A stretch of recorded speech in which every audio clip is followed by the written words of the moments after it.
To increase prices in an Excel spreadsheet, you need to find a blank page. So we'll just pick sheet 1 here. And say if you want to increase by 10%, it's actually going to be 1.1. So you just put 1.1 in there. You highlight that and you copy it. You go to copy, and then you go to the cell where you want to increase the price. So in this example, we just picked out one cell, and then you go to paste.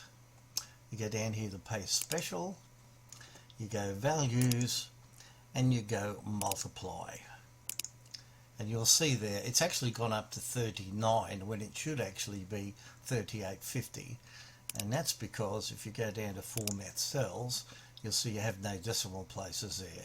If you made that to 2 decimal places, it would come back and show you it's actually 38.50, but because you had no decimal places, it's rounded it off. So I'll just put that back to what it was. And there you go. If you want to do more than one, you just highlight the rest of them. Go to paste, go paste special, go values, and then multiply, and that just increases all your prices.